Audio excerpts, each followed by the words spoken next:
नमस्कार, city news देख रहे हैं आप और आपके साथ मैं हूं इरफान पठान। आज भीम आर्मी के राष्ट्रीय अध्यक्ष विनय रतन सिंह महोबा पहुंचे। कार्यकर्ता सम्मेलन में विनय रतन सिंह ने बीजेपी पर जमकर प्रहार करते हुए कहा कि बीजेपी गुंडों वाली पार्टी है और उसे वॉशिंग मशीन तक कह डाला। तो वहीं नगर निकाय चुनाव में चुनावी मैदान पर उतरकर चुनाव लड़ने की बात कही गई और कहा कि समान विचारधारा के तमाम दलों से गठबंधन करने से उन्हें कोई भी गुरेज नहीं है। महोबा पहुंचे भीम आर्मी के राष्ट्रीय अध्यक्ष ने बीजेपी को गुंडों वाली पार्टी कहते हुए वॉशिंग मशीन कहा है, तो वही चुनाव में सपा सहित समान विचारधारा के दलों से गठबंधन की बात कही है।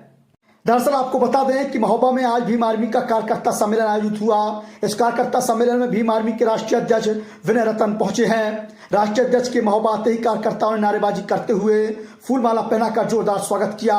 इस मौके पर भीम आर्मी के अध्यक्ष ने कार्यकर्ताओं को एकजुटता के साथ समाज के हित में काम करने की अपील की और बताया गया कि कैसे बाबा साहब भीमराव अम्बेडकर के बताए हुए रास्ते पर चलकर समाज के हित में काम करना है। इस दौरान उन्होंने भारतीय जनता पार्टी पर जमकर प्रहार किया है। उन्होंने कहा कि देश में दलित उत्पीड़न के मामले लगातार बढ़ रहे हैं। रोजाना बड़ी तादाद में दलितों के साथ घटित होने वाले मामले सामने आ रहे हैं। वहीं बीजेपी सरकार में कानून व्यवस्था को सबसे खराब बताते हुए कहा कि प्रदेश में हत्याएं हो रही हैं। उन्होंने सीधा सीधा आरोप लगाया कि अपराधों में बीजेपी के लोग भी शामिल हैं। बीजेपी संविधान से हटकर मनमर्जी कर रही है। जिसका चाहे मकान तोड़ देते हैं, जिसको चाहे उसे जेल भेज देते हैं। जो भी बीजेपी के खिलाफ बोल रहा है उस पर तुरंत प्रशासनिक कार्रवाई हो रही है। यूपी की आम जनता के हिसाब से कानून व्यवस्था बिल्कुल ठीक नहीं है। उन्होंने कहा कि आने वाले नगर निकाय चुनाव में भीम आर्मी का सहयोगी दल आजाद समाज पार्टी मैदान में होगा। यही नहीं, नगर निकाय चुनाव के साथ साथ आने वाले लोकसभा चुनाव में भी हम चुनाव खुलकर लड़ेंगे। साफ किया कि छोटे से छोटा और बड़े से बड़ा चुनाव लड़ा जाएगा। उन्होंने कहा कि हमारी एक कमेटी चुनाव को लेकर काम कर रही है और गठबंधन को लेकर आगे रणनीति बनाई जाएगी। उन्होंने कहा कि समाजवादी पार्टी सहित एक विचारधारा के सभी दलों से गठबंधन करने से उन्हें कोई गुरेज नहीं है। अखिलेश यादव के भी महल को गंगा जल से धोया गया था। उनकी विचारधारा हमारी विचारधारा से मेल खाती है। गठबंधन करने में कोई भी दिक्कत नहीं आएगी। दलितों पर क्या उत्पीड़न बंद हो गए? बीजेपी बोल रही है कि दलितों पर ये तो आप पत्रकार हैं, मुझे लगता है मुझसे ज़्यादा आप बता सकते हैं कि उत्पीड़न की संख्या इतनी संख्याएं हैं कि हम पूरे दिन फ़ोन करते करते और सुनते सुनते थक जाते हैं। इतने, जबकि हर जिले में कार्यकर्ता है, पदाधिकारी है।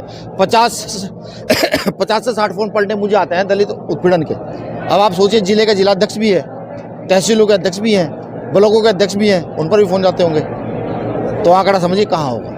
अध्यक्ष जी, यूपी सरकार कह रही है कि इस समय जो यूपी की कानून व्यवस्था है वो एकदम चुस्त दुरुस्त है, क्या कहेंगे इस पर?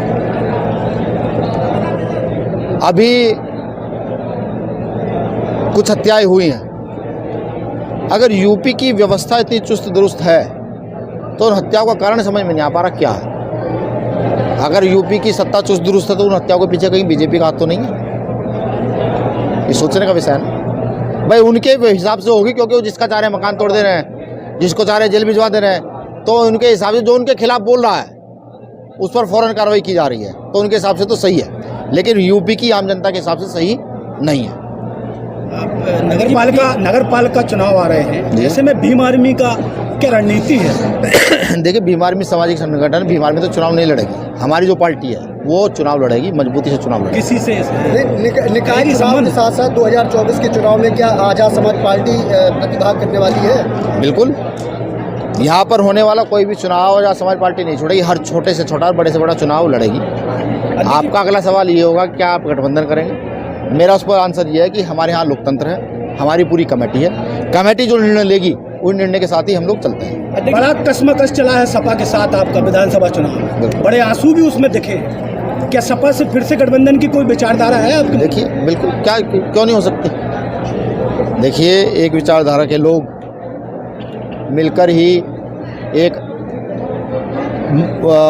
अव्यवस्थित विचारधारा को ख़त्म कर सकते हैं। भाई, माननीय अखिलेश जी का भी तो महल को धो दिया गया था, गंगा जल से पवित्र किया गया था, शुद्ध किया गया था। क्या AIMIM के साथ गठबंधन करेंगे? देखिए, मैंने आपको पहले ही कहा कि हमारे यहाँ लोकतंत्र है, हमारे यहाँ पूरी कमेटी है, वो विचार करती है। जब वो विचार करती है तभी आगे स्टेप बढ़ता है। वो चाहे भाई चंद्रशेखर आज़ाद हो या एक पार्टी का छोटा कार्यकर्ता, उस कमेटी के निर्णय पर ही सब।